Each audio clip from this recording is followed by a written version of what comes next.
तो hello friends, क्या ये बड़े बड़े कमर्शियल बिल्डिंगों के लिए फायर एनओसी लेना इतना मुश्किल काम है?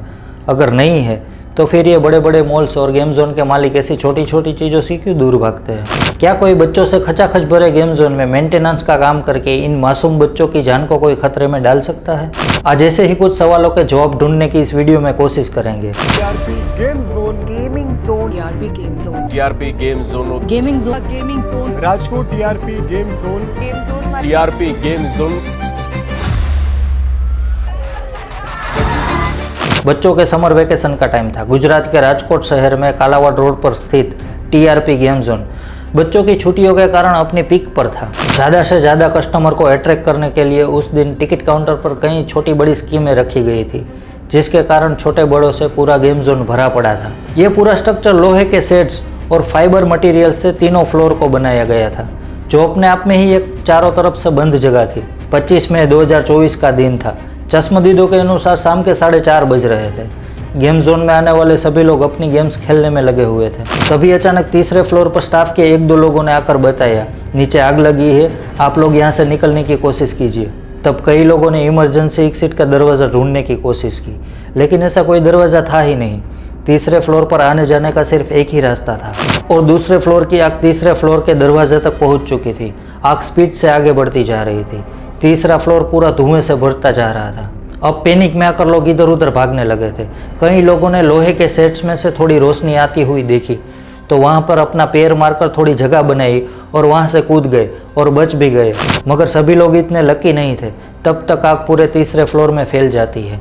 इस आग में 28 लोगों की जलकर मौत हो जाती है, जिसमें ज़्यादातर 15 या 16 साल के बच्चे ही थे। तब तक फायर ब्रिगेड की गाड़ियों ने आकर सिचुएशन को कंट्रोल में लाने की पूरी कोशिश की। 3 घंटों तक चले ऑपरेशन के बाद जाकर आग पर काबू पाया गया। तब जाकर रेस्क्यू टीम काम पर लगी और एक एक करके 28 शवों को बाहर निकाला गया, जिसमें से 12 लाशें उन मासूम बच्चों की थी जिसके सामने पूरी लाइफ पड़ी थी, जो बस अपनी छुट्टियां मनाने के लिए आए थे। मामले की गंभीरता को देखते हुए एसआईटी टीम की जांच बिठाई जाती है। इन्वेस्टिगेशन में गेम जोन के मालिकों की ऐसी लापरवाही सामने आती है जिसे सुनकर आपका खून खोल जाएगा। पहली बड़ी लापरवाही फायर एनओसी का ना होना। दूसरी बड़ी लापरवाही हजारों लीटर पेट्रोल और डीजल का स्टॉक करके खुले में रखा। और तीसरी बड़ी लापरवाही पब्लिक से भरे गेम जोन में मेंटेनेंस का काम करना, जिसकी बाद में सीसीटीवी फुटेज भी सामने आई, जिसमें साफ देखा जा सकता है दूसरे फ्लोर पर सीढ़ियों के पास वेल्डिंग का काम चल रहा होता है, जिसके कारण वेल्डिंग की कई चिंगारियां नीचे गिर रही होती है। नीचे गिरने वाली ये चिंगारियां कब बड़ी आग का रूप ले लेती है पता ही नहीं चलता। लेकिन ये आग तब ज़्यादा खतरनाक हो जाती है जब जनरेटर में डालने के लिए 1500 लीटर पेट्रोल और 2000 लीटर डीजल का स्टॉक कर प्लास्टिक के बैरल में रखा गया था वहाँ तक पहुँच जाती है। अब तो बड़े बड़े धमाके होने शुरू हो गए थे।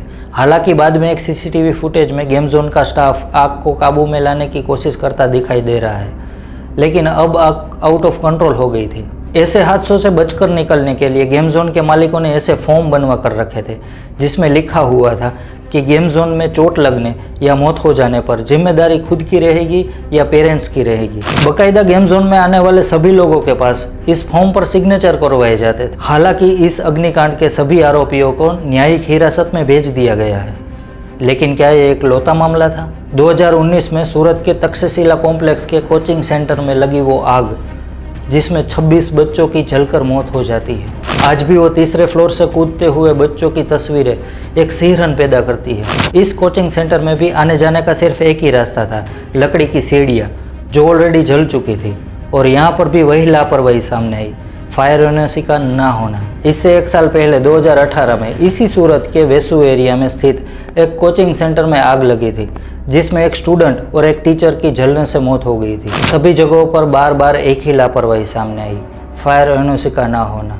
क्या फायर एनओसी निकलवाने का प्रोसेस इतना टफ है? तो आपको जानकर हैरानी होगी, इस प्रोसेस को ऑनलाइन करके ज़्यादा आसान बना दिया गया है। इसमें आपको ऑनलाइन पोर्टल पर जाकर एक फॉर्म सबमिट करना होता है, जिसे आप फिजिकली भी सबमिट कर सकते हैं। साथ में डॉक्यूमेंट वेरिफिकेशन होगा।